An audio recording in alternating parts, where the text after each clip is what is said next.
The ending of Moon Knight does some heavy lifting to wrap up the season's story, and then at the last minute, it seriously pulls the rug out from under the viewer's feet. Warning, spoilers for Moon Knight Episode 6 ahead. Marc Spector, Stephen Grant, whoever else might be in there. As Arthur Harrow notes in Moon Knight, the head of Marc Spector / Stephen Grant is more than a little crowded.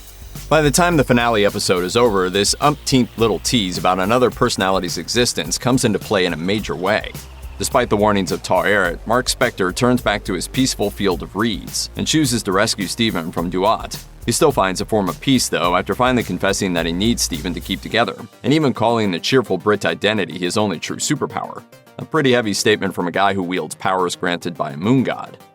With that, Marc and Stephen become whole, return to their body, and become Moon Knight and Mr. Knight again. Unfortunately, even their combined forces aren't quite enough to defeat Harrow, who comes within inches of killing Marc. However, after Marc experiences another unexplained mid-fight blackout, it's Harrow who lies helpless on the ground. At this point, even the most casual viewer probably suspects that a third unseen identity is responsible for knocking Harrow's glass-filled shoes off his feet. After all, the show has teased this dangerous persona's existence since Episode 3. Steven, what did you do? I swear it wasn't me. Then who was it? By the time the post-credit scene comes along, the Jake Lockley identity indeed makes his presence known. Wearing his signature flat cap, the violent Jake hijacks Harrow from the hospital and shoots him while Khonshu looks on. In this short scene, this new persona establishes himself as a ruthless and capable operator. What's worse, he's still willingly working with Khonshu, and since he occupies the same body as Stephen and Marc, it appears that none of them are as free from the lunar god's servitude as they think. Moon Knight has been teasing the possibility that Layla El Fuli might become the new avatar of Khonshu for a while, and while she does gain avatar-based superpowers in Episode 6, this happens in a very different way than you might think. Sure, the show teases a Layla as Moon Knight moment when she releases Khonshu from his mini-statue prison and the moon god offers to make her his new avatar. But Layla promptly refuses and even attempts to browbeat Khonshu into partnership instead of a servitude deal.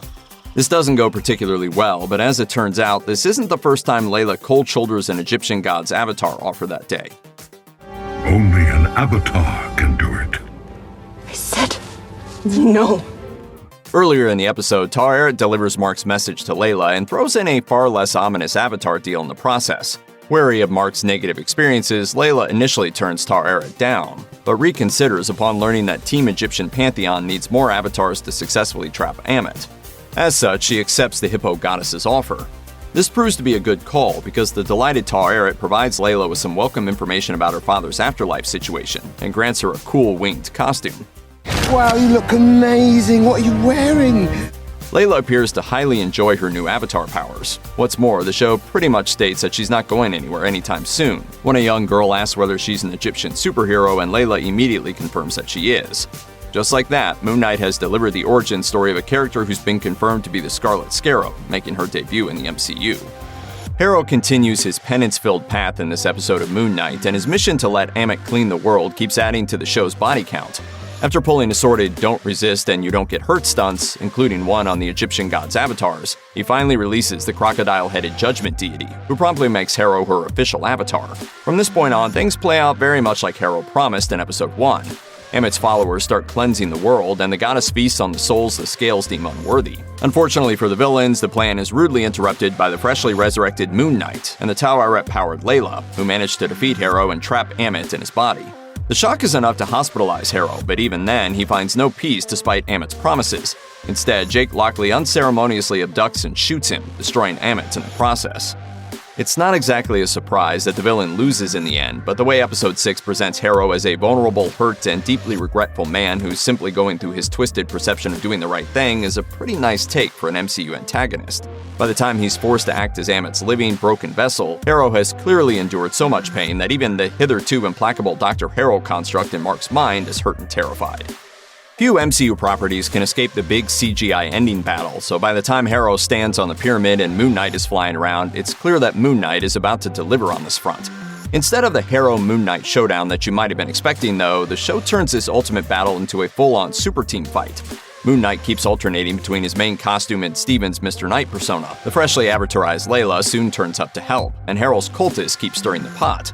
In the background, Ammit and Khonshu keep themselves busy with a kaiju-sized grudge match. This goes pretty much as you'd expect. After almost getting defeated, the good guys ultimately win the night, and even Steven gets to demonstrate some sweet moves. However, this being Moon Knight, the real battle is just beginning, and ultimately inside Marc's head.